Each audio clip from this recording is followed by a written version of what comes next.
Hello दोस्तों, आप लोगों का हमारे यूट्यूब चैनल पर स्वागत है। आज हम आप लोगों को यूपी पुलिस कांस्टेबल और यूपीएसआई हिंदी से संबंधित 50 महत्वपूर्ण प्रश्न कराएंगे।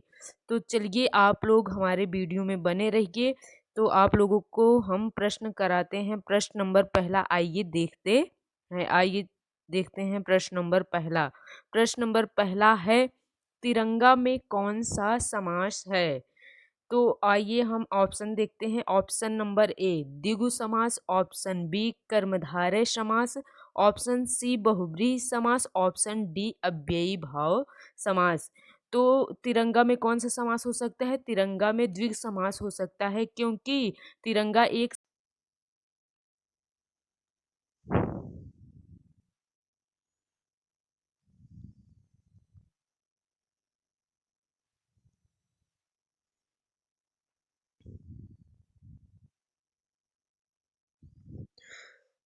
तो चलिए हम प्रश्न नंबर पहले की तरफ चलते हैं। आइए प्रश्न नंबर पहला देखते हैं। तिरंगा में कौन सा समास है? प्रश्न नंबर पहला है, तिरंगा में कौन सा समास है? ऑप्शन ए द्विगु समास, ऑप्शन बी कर्मधारय समास, ऑप्शन सी बहुब्रीहि समास, ऑप्शन डी अव्ययी भाव समास। तो चलिए आप लोग बताइए कि तिरंगा में कौन सा समास हो सकता है। तो जैसा कि आप लोग जानते हैं, आप लोगों के सामने 4 ऑप्शन हैं, तो इसी में से एक ऑप्शन होगा तिरंगा का समास। तो चलिए हम आप लोगों को बता देते हैं कि तिरंगा में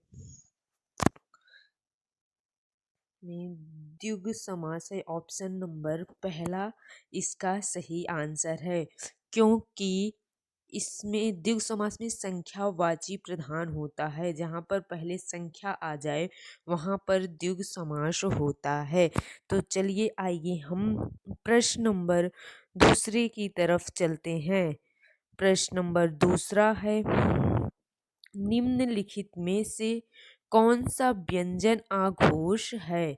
प्रश्न नंबर दूसरा है, निम्नलिखित में से कौन सा व्यंजन आघोष है? ऑप्शन ए खा, ऑप्शन बी का, ऑप्शन सी जा, ऑप्शन डी घा। तो चलिए आप लोग बताइए कि इसमें से आघोष व्यंजन कौन हो सकता है। तो इसमें प्रश्न नंबर दूसरे में आघोष व्यंजन है ऑप्शन नंबर ए खा। इसका सही आंसर है ऑप्शन नंबर खा, आघोष व्यंजन है। खा एक आघोष व्यंजन है। तो चलिए आइए हम प्रश्न नंबर तीसरे की तरफ चलते हैं। प्रश्न नंबर तीसरा है, आजकल वह दिल्ली में रहता है। इस वाक्य में आजकल किस प्रकार का क्रिया विशेषण है? आजकल वह दिल्ली में रहता है। इस वाक्य में आजकल किस प्रकार का क्रिया विशेषण है? ऑप्शन ए कालवाचक, ऑप्शन बी स्थानवाचक, ऑप्शन सी परिमाणवाचक, ऑप्शन डी रीतिवाचक। तो आजकल में किस प्रकार का क्रिया विशेषण हो सकता है? तो आजकल में ऑप्शन ए कालवाचक क्रिया विशेषण हो सकता है। तो आइए हम प्रश्न नंबर चौथे की तरफ चलते हैं। प्रश्न नंबर चौथा है, बिन पढ़ा शब्द में कौन सा उपसर्ग है? बिन पढ़ा शब्द में कौन सा उपसर्ग है? ऑप्शन आप लोगों के सामने है, आप लोग बताइए कि कौन सा उपसर्ग हो सकता है बिन पढ़ा में। क्योंकि उपसर्ग और प्रत्यय दो प्रकार के होते हैं। तो जो उपसर्ग होते हैं वो शब्द के पहले लगते हैं, जो प्रत्यय होते हैं वो शब्द के अंत में लगते हैं। तो बिन पढ़ा शब्द में कौन सा उपसर्ग हो सकता है? तो इसमें ऑप्शन नंबर सी बिन इसका सही आंसर है। इसमें बिन उपसर्ग हो सकता है। ऑप्शन नंबर सी है इसका सही आंसर। तो आइए हम प्रश्न नंबर 5वें की तरफ चलते हैं। प्रश्न नंबर 5वां है, विस्मयादि बोधक चिन्ह कौन सा है? जैसा कि आप लोग जानते हैं, तो बहुत ही सरल प्रश्न है, आप लोग इसे बता ही देंगे। फिर भी हम आप लोगों को बता देते हैं कि इसमें ऑप्शन नंबर बी इसका सही आंसर है। यही एक विस्मयादिबोधक चिन्ह है। तो चलिए आइए हम प्रश्न नंबर 6वें की तरफ चलते हैं। प्रश्न नंबर 6वां है, चौथा विश्व हिंदी सम्मेलन किस वर्ष हुआ था? चौथा विश्व हिंदी सम्मेलन किस वर्ष हुआ? Option A 1993, option B 1996, option C 1999, option D 2003। तो इसका सही आंसर है ऑप्शन ए 1993। चौथा विश्व हिंदी सम्मेलन किस वर्ष हुआ था? तो आप लोग सन 1993 लगाएंगे, जो कि इसका सही आंसर है। आइए हम प्रश्न नंबर 7वें की तरफ चलते हैं।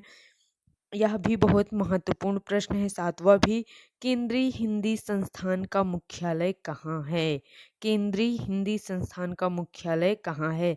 तो option A Guwahati, option B Hyderabad, option C Agra, option D Delhi. तो आप लोग बताइए कि इसका सही आंसर क्या हो सकता है। तो आइए हम आप लोगों को बताते हैं कि इसका सही आंसर है केंद्रीय हिंदी संस्थान का मुख्यालय ऑप्शन नंबर सी आगरा इसका सही आंसर है। तो आइए हम प्रश्न नंबर 8वें की तरफ चलते हैं। प्रश्न नंबर 8वां है, चतुराई शब्द में कौन सा प्रत्यय है? जैसे कि मैंने पहले ही आप लोगों को बता दिया था कि एक प्रत्यय होता है, एक उपसर्ग होता है जो शब्द के पहले लगता है, वो उपसर्ग होता है जो शब्द के अंत में लगता है, वो प्रत्यय होता है। तो चलिए आप लोग इसमें बताइए कि इसमें कौन सा प्रत्यय हो सकता है। तो प्रश्न नंबर 8वें में प्रत्यय ऑप्शन नंबर ए आई हो सकता है। चतुराई शब्द में आई प्रत्यय है। तो आइए हम आप लोग को प्रश्न नंबर 9वें की तरफ ले चलते हैं। इनमें से कौन सा शब्द खग का अर्थ नहीं है? इनमें से कौन सा शब्द खग का अर्थ नहीं है? ऑप्शन ए द्विज, ऑप्शन बी पक्षी, ऑप्शन सी मुदल, ऑप्शन डी पखेरु।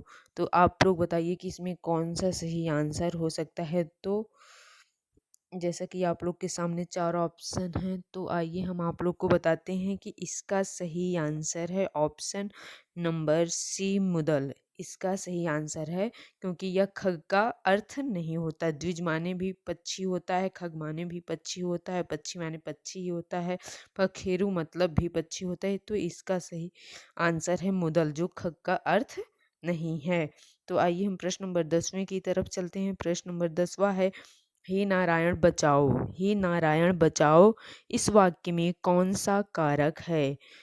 ऑप्शन ए अधिकरण कारक, ऑप्शन बी अपादान कारक, ऑप्शन सी संबोधन कारक, ऑप्शन डी संप्रदान कारक।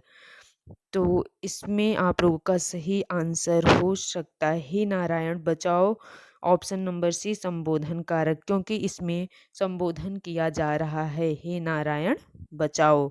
तो आइए हम प्रश्न नंबर 11वें की तरफ चलते हैं। प्रश्न नंबर 11वां है, कंठ महाप्राण घोष व्यंजन वर्ण का उदाहरण कौन सा है? कंठ महाप्राण घोष व्यंजन वर्ण का उदाहरण कौन सा है? जैसे कि आप लोग के सामने पहले ही एक प्रश्न आया था, अघोष और घोष दो होते हैं। तो आप लोग बताइए कि इसमें कौन सा हो सकता है। तो इसमें आप लोगों का सही आंसर क्या है, हम आप लोग को बताते हैं। इसमें ऑप्शन नंबर ए घ इसका राइट आंसर है। तो आइए हम प्रश्न नंबर 12वें की तरफ चलते हैं। प्रश्न नंबर, विधि का विलोम शब्द क्या है? विधि का विलोम शब्द क्या है? Option number A, option A कानून, ऑप्शन बी सौभाग्य, ऑप्शन सी निषेध, ऑप्शन डी गति। तो इसका सही आंसर क्या हो सकता है? विधि का विलोम शब्द क्या हो सकता है? तो आइए हम आप लोग को बता देते हैं कि इसका सही आंसर है ऑप्शन सी निषेध इसका सही आंसर है। यह विधि का विलोम शब्द है और कानून भी विधि का पर्यायवाची शब्द है। तो इसलिए इसका सही आंसर है ऑप्शन सी निषेध। तो चलिए आइए हम प्रश्न की तरफ दूसरे की तरफ चलते हैं। प्रश्न है, प्राकृत किस परिवार की भाषा है? प्राकृत किस परिवार की भाषा है? Option A Dravid, option B Arya, option C Semitic, option D अग्रे। तो इसका सही आंसर है ऑप्शन बी। इसका सही आंसर है आर्य। प्राकृत किस परिवार की भाषा है? तो प्राकृत आर्य परिवार की भाषा है। तो आइए हम प्रश्न नंबर अगले की तरफ चलते हैं। प्रश्न नंबर है, अत्यल्प का सही संधि विच्छेद है। अत्यल्प का सही संधि विच्छेद है। तो आप लोग बताइए, यह तो बहुत ही इजी है। अत्यल्प का सही संधि विच्छेद क्या हो सकता है? आप लोग कमेंट करके बताइए। आप लोगों तो हम आप लोग को बता देते हैं कि इसमें इसका सही आंसर है अति धन अल्प। ऑप्शन नंबर डी इसका सही आंसर है। अत्यल्प का सही संधि विच्छेद है अति धन अल्प। आइए प्रश्न नंबर 15वें की तरफ चलते हैं। अली अली शब्द युग्म का सही अर्थ है। यह तो बहुत ही पूछा जाता है, बहुत इम्पोर्टेंट है। अली अली शब्द युग्म का सही अर्थ है। ऑप्शन ए भगवान दुश्मन, ऑप्शन बी सखी भौरा, ऑप्शन सी भौरा सखी, ऑप्शन डी भौरा भगवान। तो आप लोग बताइए कि इसका सही आंसर क्या हो सकता है। हम आप लोगों को बता दें कि इसका ऑप्शन नंबर सी इसका राइट आंसर है। ऑप्शन नंबर सी इसका राइट आंसर है। अली अली शब्द युग्म का सही अर्थ है भौरा और सखी। तो चलिए आइए हम प्रश्न नंबर 16वें की तरफ चलते हैं। प्रश्न नंबर 16वां है, पुस्तक पढ़ी जाती है में कौन सा वाच्य है? पुस्तक पढ़ी जाती है में कौन सा वाच्य है? तो आइए, ऑप्शन ए कर्मवाच्य, ऑप्शन बी भाववाच्य, ऑप्शन सी क्रियावाच्य, ऑप्शन डी कृतवाच्य। तो इसमें आप लोग का सही आंसर हो सकता है कर्मवाच्य, ऑप्शन ए। क्योंकि पुस्तक पढ़ी जा रही है, पुस्तक पढ़ी जाती है, तो पुस्तक पढ़ना एक कर्म होता है। यहाँ पर कर्म किया जा रहा है, इसलिए यहाँ पर कर्म का प्रधानता है, तो कर्मवाच्य यहाँ पर है। आइए हम प्रश्न नंबर 17वें की तरफ चलते हैं। कपाल का पर्यायवाची शब्द है। कपाल का पर्यायवाची शब्द है। तो ऑप्शन ए खप्पर, ऑप्शन बी भाग्य, ऑप्शन सी माथा, ऑप्शन डी अदृष्ट। तो इसका सही आंसर आप लोग जानते ही होंगे कि इसका माथा राइट आंसर है। ऑप्शन सी इसका सही आंसर है। कपाल का पर्यायवाची शब्द माथा है। आइए प्रश्न नंबर 18वें की तरफ चलते हैं। देश प्रेम में कौन सा समास है? देश प्रेम में कौन सा समास है? ऑप्शन ए द्विगु समास, ऑप्शन बी बहुव्रीहि समास, ऑप्शन सी अव्ययी भाव समास, ऑप्शन डी तत्पुरुष समास। तो देश प्रेम में कौन सा समास है? तो इसका सही आंसर है ऑप्शन नंबर डी तत्पुरुष समास। देश प्रेम में कौन सा समास है? तो तत्पुरुष समास। आप लोग को जब परीक्षा में पूछा जाएगा कि देश प्रेम में कौन सा समास होगा, तो आप लोग तुरंत तत्पुरुष समास ही लगाएंगे। तो चलिए प्रश्न नंबर अगले की तरफ चलते हैं। कौन सा वर्ण दंत्य नहीं है? कौन सा वर्ण दंत नहीं है? तो बताइए कौन सा वर्ण दंत नहीं है? तो इसका सही आंसर है ऑप्शन नंबर बीटा। इसका सही आंसर है, यह दंत्य वर्ण नहीं है। तो आइए हम प्रश्न नंबर 20वें की तरफ चलते हैं। प्रश्न नंबर 20वां है, प्रेम सागर के रचनाकार कौन है? प्रेम सागर के रचनाकार कौन है? Option A Sundardas, option B Lallulal, option C Sadal Mishra, option D Usman. तो आप लोग बताइए कि इसका सही आंसर क्या हो सकता है। तो आइए हम आप लोग को बता दें कि इसका राइट आंसर है option number B Lallu Lal. Prem Sagar के रचनाकार कौन है? लल्लूलाल। तो चलिए हम प्रश्न नंबर 21वें की तरफ चलते हैं। उत्थान का विलोम शब्द क्या है? उत्थान का विलोम शब्द क्या है? ऑप्शन ए अनुत्थान, ऑप्शन बी उठान, ऑप्शन सी प्रस्थान, ऑप्शन डी पतन। उत्थान, उत्थान का मतलब क्या होता है? उठना। तो इसका इसमें सही आंसर क्या हो सकता है? उत्थान का विलोम शब्द क्या हो सकता है? ऑप्शन नंबर डी पतन, क्योंकि और सब जितने हैं उठने वाले हैं। उठान प्रस्थान ये सब पर्यायवाची शब्द हैं उत्थान के, और यही एक पतन जो है यह विलोम शब्द है। तो आइए प्रश्न नंबर अगले की तरफ चलते हैं।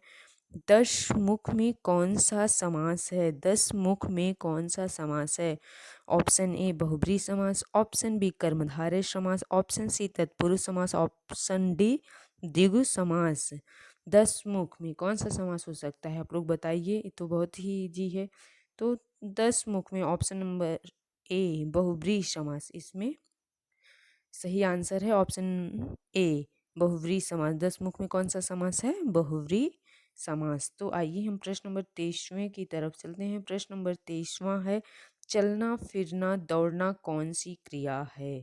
चलना फिरना दौड़ना कौन सी क्रिया है? ऑप्शन ए मुख्य क्रिया, ऑप्शन बी सहायक क्रिया, ऑप्शन सी ऑप्शन बी सहायक क्रिया, ऑप्शन सी सकर्मक क्रिया, ऑप्शन डी अकर्मक क्रिया। तो बताइए, चलना फिरना दौड़ना इसमें कौन सी क्रिया हो सकती है? तो इसका सही आंसर है ऑप्शन नंबर डी अकर्मक क्रिया। तो आइए हम प्रश्न नंबर 24वें की तरफ चलते हैं। प्रश्न नंबर 24वां है, आंसू के रचनाकार हैं। आंसू के रचनाकार हैं। Option A Nirala, option B Jaishankar Prasad, option C Sumitranandan Pant, option D Mahadevi Verma. Aansu के रचनाकार हैं, तो आप लोग बताइए। तो बहुत ही इजी है। ऑप्शन बी जयशंकर प्रसाद इसका सही आंसर है। तो आइए प्रश्न नंबर हम 25वें की तरफ चलते हैं। पीताम्बर में कौन सा समास है? पीताम्बर में कौन सा समास है? ऑप्शन ए द्विगु समास, ऑप्शन बी तत्पुरुष समास, ऑप्शन सी कर्मधारय समास, ऑप्शन डी बहुब्रीहि समास। पीताम्बर में कौन सा समास हो सकता है? आप लोग बताइए। तो आइए हम आप लोग को बताते हैं। इसमें ऑप्शन डी बहुब्रीहि समास इसका सही आंसर है। पीताम्बर में कौन सा समास हो सकता है? तो बहुब्रीहि समास हो सकता है। तो आइए हम प्रश्न नंबर 26वें की तरफ चलते हैं। वृक्ष से पत्ते गिरते हैं, कौन सा कारक है? ये तो बहुत ही सरल क्वेश्चन है। तो हमेशा हम लोग इंटर और हाई स्कूल में भी ये पूछा जाता था और बताया भी जाता था कि इसमें कौन सा कारक हो सकता है। ऑप्शन ए संबोधन कारक, ऑप्शन बी अपादान कारक, ऑप्शन सी संप्रदान कारक, ऑप्शन डी कर्म कारक। तो आप लोग बताइए कि इसमें कौन सा कारक हो सकता है? तो हम आप लोग को बता देते हैं कि ऑप्शन नंबर बी अपादान कारक इसका सही आंसर है, क्योंकि वृक्ष से पत्ते गिरते हैं। जहाँ पर अलगाव हो वहाँ पर अपादान कारक होता है। यहाँ वृक्ष से पत्ते अलग हो रहे हैं। तो आइए हम प्रश्न नंबर अगली तरफ चलते हैं। मैला आंचल किसका आंचलिक उपन्यास है? मैला आंचल किसका आंचलिक उपन्यास है? Option A Phanishwar Nath Renu, option B Ramdaras Mishra, option C Jainendra, option D इनमें से कोई नहीं। तो इसका सही आंसर है ऑप्शन ए फणीश्वर नाथ रेणु। महिला आंचलिक उपन्यास है, जो कि बहुत ही प्रसिद्ध उपन्यास है फणीश्वर नाथ रेणु जी का। तो आइए प्रश्न नंबर अगले की तरफ चलते हैं हम। यह बोली पूर्वी हिंदी वर्ग की बोली नहीं है। Option A Bundeli, option B Awadhi, option C Chhattisgarhi, option D Bagheli. तो यह प्रश्न है कि यह पूर्वी हिंदी के अंतर्गत कौन सी बोली नहीं आती? तो इसका सही आंसर है ऑप्शन नंबर ए बुंदेली, क्योंकि पूर्वी हिंदी के अंतर्गत अवधी भी आती है, छत्तीसगढ़ी भी आती है और बघेली आती है। जो बुंदेली है वो पश्चिमी हिंदी के अंतर्गत आती है, पूर्वी हिंदी के अंतर्गत नहीं आती है। तो इसका सही आंसर है ऑप्शन ए बुंदेली। तो आइए प्रश्न नंबर अगले की तरफ चलते हैं। निम्न में से कौन शब्द तद्भव नहीं है? कौन शब्द तद्भव नहीं है? तो आप लोग बताइए कि कौन सा तद्भव शब्द इसमें से नहीं है। तो बहुत ही सरल प्रश्न है, आप लोग बता ही लेंगे। तद्भव और तत्सम तो आप लोग को आता ही होगा। बताइए आप लोग कमेंट करके कि इसमें क्या है। तो हम आप लोग को बता देते हैं कि इसका सही आंसर है ऑप्शन डी, एकादश इसका सही आंसर है। तो आइए हम प्रश्न नंबर 30वें की तरफ चलते हैं। निज भाषा उन्नति है, सब उन्नति का मूल, यह पंक्ति किसकी है? Option A Pratap Narayan Mishra, option B Bharatendu Harishchandra, option C Sadal Mishra, option D Balkrishna Bhatt. तो आप लोग बताइए कि इसमें कौन हो सकते हैं, कौन यह पंक्ति किस कवि की, किस लेखक का हो सकता है। तो चलिए हम आप लोग को बता देते हैं कि निज भाषा उन्नति है, सब उन्नति का मूल, इसका सही आंसर भारतेंदु हरिश्चंद्र ने कहा है, उन्हीं की पंक्ति है। इसमें ऑप्शन बी सही आंसर है। तो चलिए आइए हम अगले प्रश्न की तरफ चलते हैं। निम्नलिखित में से कौन शब्द पुल्लिंग है? निम्नलिखित में से कौन शब्द पुल्लिंग है? ऑप्शन ए व्यय, ऑप्शन बी लहर, ऑप्शन सी आय, ऑप्शन डी नहर। तो आप लोग बताइए कि इसमें कौन सा पुल्लिंग शब्द है। तो इसका सही आंसर है ऑप्शन ए व्यय, क्योंकि व्यय किया जाता है, लहर आती है, आय होती है, नहर स्त्रीलिंग है। तो इसका सही आंसर है ऑप्शन ए व्यय। प्रश्न नंबर अगला है, उसने कहा था किसकी प्रसिद्ध कहानी है? उसने कहा था किसकी प्रसिद्ध कहानी है? Option A Chandradhar Sharma Guleri, option B Premchand, option C Madhav Prasad, option D Bhisham Sahni. तो आप लोग बताइए कि इसका सही आंसर क्या है। तो इसका सही आंसर है ऑप्शन ए चंद्रधर शर्मा गुलेरी। तो आइए हम प्रश्न नंबर अगले की तरफ चलते हैं। रसोई घर में कौन सा समास है? रसोई घर में कौन सा समास है? तो आइए इसमें ऑप्शन ए अव्ययी भाव समास, ऑप्शन बी तत्पुरुष समास, ऑप्शन सी बहुब्रीहि समास, ऑप्शन डी द्विगु समास। तो इसका सही आंसर है ऑप्शन बी तत्पुरुष समास। रसोई घर में कौन सा समास हो सकता है? तो रसोई घर में तत्पुरुष समास है। प्रश्न नंबर 34 है, शांत रस का स्थायी भाव है। ऑप्शन ए भय, ऑप्शन बी शोक, ऑप्शन सी रति, ऑप्शन डी हास। शांत रस का अस्थाई भाव है, तो इसमें हमने ऑप्शन डालना भूल गई मैं। इस शांत रस का अस्थाई भाव क्या है? निर्वेद। ये ऑप्शन में नहीं है, तो आप लोग प्लीज इसे नोट कर लीजिए। शांत रस का अस्थाई भाव निर्वेद होता है। ये ऑप्शन में नहीं है, तो आप लोग इसे जानते रहिए कि शांत रस का अस्थाई भाव निर्वेद होता है। तो चलिए अगले प्रश्न की तरफ चलते हैं। आत्मत्याग में कौन सा उपसर्ग है? आत्मत्याग में कौन सा उपसर्ग है? तो ये तो आप लोग अब बता ही लेंगे, क्योंकि मैंने पहले ही बता दिया कि उपसर्ग कहाँ पर लगता है और ओ प्रत्यय कहाँ पर लगता है। तो इसमें सही आंसर है ऑप्शन नंबर डी, आत्म इसका सही आंसर है। तो आइए हम प्रश्न नंबर अगले की तरफ चलते हैं। मागधी अवभ्रंश से विकसित बोली है। मागधी अवभ्रंश से विकसित बोली है। Option A Malvi, option B Khadi Boli, option C Braj, option D Magahi. तो आप लोग बताइए कि इसका सही आंसर क्या है। तो इसका सही आंसर है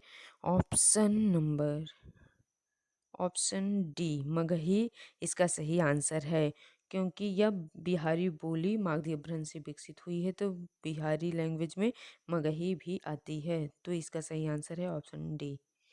आइए प्रश्न नंबर अगले की तरफ चलते हैं। चंद्रमुखी में कौन सा समास है? चंद्रमुखी में कौन सा समास है?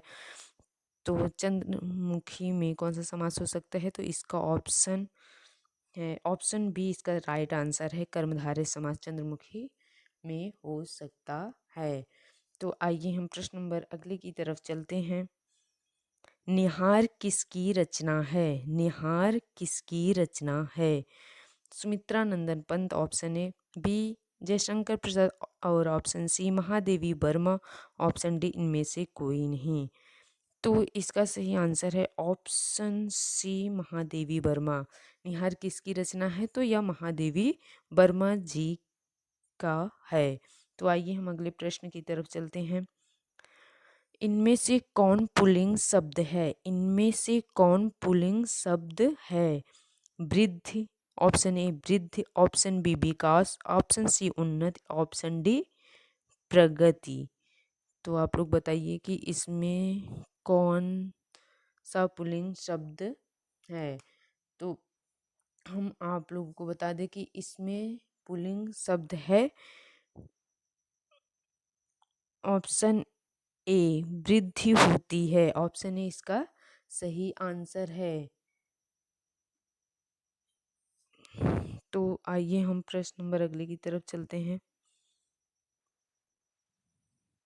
गबन किसका प्रसिद्ध उपन्यास है? गबन किसका प्रसिद्ध उपन्यास है? Option A Ramchandra Shukla, option B Premchand, option C Chandradhar Sharma, option D Jaishankar Prasad. Option D Jaishankar Prasad. तो आइए इसमें ऑप्शन बी मुंशी प्रेमचंद गबन, इस गबन किसका प्रसिद्ध उपन्यास है? तो मुंशी प्रेमचंद जी का यह प्रसिद्ध उपन्यास है। तो आइए हम अगले प्रश्न की तरफ चलते हैं। किस कवि को राष्ट्र कवि की उपाधि दी गई थी? किस कवि को राष्ट्र कवि की उपाधि दी गई थी?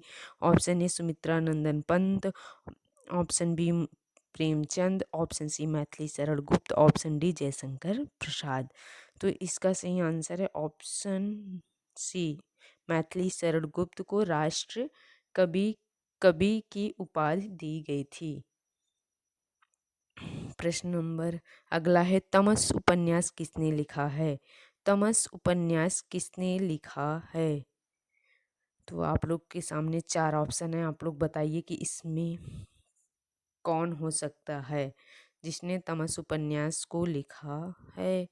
तो हम आप लोग को बताते हैं कि option number A Bhishma Sahni ने तमस उपन्यास लिखा है। तो आइए हम प्रश्न नंबर अगले की तरफ चलते हैं। आग और राग का कवि किसे कहा जाता है? आग और राग का कवि किसे कहा जाता है? Option A Makhanlal Chaturvedi, option B Ramdhari Singh Dinkar, option C Nagarjun, option D Nirala. तो आप लोग को ये पता ही होगा आग और राग का कवि किसे कहा जाता है। तो हम आप लोग को बता देते हैं कि इसका राइट आंसर है ऑप्शन बी रामधारी सिंह दिनकर। उन्हें ही आग और राग का कवि कहा जाता है। तो आइए अगले प्रश्न की तरफ चलते हैं। हिंदी में अल्प वर्ण की संख्या कितनी है?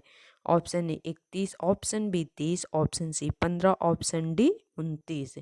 हिंदी में अल्प वर्ण की संख्या कितनी है? हिंदी में अल्प वर्ण की संख्या कितनी है? तो इसका राइट आंसर है ऑप्शन डी 29 है। हिंदी में अल्प वर्ण की संख्या कितनी है? तो 29 है। तो चलिए हम अगले प्रश्न की तरफ चलते हैं। इनमें से कौन सा वर्ण अघोष है? फिर आ गया घोष और सघोष। इनमें से कौन सा वर्ण अघोष है? तो आप लोग के सामने चार ऑप्शन है। आप लोग बताइए कि कौन सा वर्ण अघोष है। तो हम आप लोग को बता देते हैं कि ऑप्शन सी इसका राइट आंसर है। चा एक अघोष वर्ण है। इनमें से कौन शब्द देशज है? ऑप्शन ए पगड़ी, ऑप्शन बी आज, ऑप्शन सी दही, ऑप्शन डी बहू। तो छिला इनमें से कौन शब्द देशज है? तो आइए हम आप लोग को बताते हैं कि इसमें ऑप्शन ए पगड़ी एक देशज शब्द है। तो आइए हम अगले प्रश्न की तरफ चलते हैं। वहाँ बहुत भीड़ है रेखांकित पद है। वहाँ बहुत भीड़ है रेखांकित पद है। ऑप्शन ए जातिवाचक संज्ञा, ऑप्शन बी भाववाचक संज्ञा, ऑप्शन सी व्यक्तिवाचक संज्ञा, ऑप्शन डी इनमें से कोई नहीं। तो वहाँ पर बहुत भीड़ है। तो इसका सही आंसर है ऑप्शन डी इनमें से कोई नहीं, क्योंकि यहाँ पर उसका भीड़ किसका प्रदर्शन कर रहा है? समूह का। तो यहाँ पर समूहवाचक संज्ञा होना चाहिए जो कि ऑप्शन में नहीं है, इसलिए ऑप्शन डी सही है कि इनमें से कोई नहीं। आइए हम अगले प्रश्न की तरफ चलते हैं। कामायनी किसकी रचना है? ये तो बहुत ही सरल प्रश्न है, आप लोगों ने हाई स्कूल इंटर में पढ़ा ही होगा रचनाओं के बारे में। तो चलिए हम आप लोग को बता देते हैं कि इसमें ऑप्शन नंबर डी जयशंकर प्रसाद इसका सही आंसर है। आइए हम प्रश्न नंबर बीजक किसकी रचना है? बीजक किसकी रचना है? Option A Kabirdas, option B Sumitra Nandan Pant, option C Mahadevi Verma, option D Jaishankar Prasad. तो बीजक किसकी रचना है? तो ऑप्शन ए कबीरदास, बीजक कबीरदास जी की रचना है, जिनके 3 पार्ट हैं, साखी, सवद, रामायणी। तो आइए हम प्रश्न नंबर 50वें की तरफ चलते हैं। सेवा सदन किसकी रचना है? Option A Premchand, option B Sumitra Nandan Pant, option C Mahadevi Verma, option D Jaishankar Prasad. तो इसे आप लोग प्लीज कमेंट करके बताइए कि सेवा सदन किसकी रचना है। तो ये आप लोगों का हिंदी के टॉप 50 प्रश्न थे, जो कि UPSI and UPP special PYQ थे। तो आप लोग प्लीज़ हमारे चैनल को सब्सक्राइब कर लीजिए और शेयर करिए। हम आप लोगों के लिए ऑल सब्जेक्ट का पीवाईक्यू लेकर आएंगे। धन्यवाद।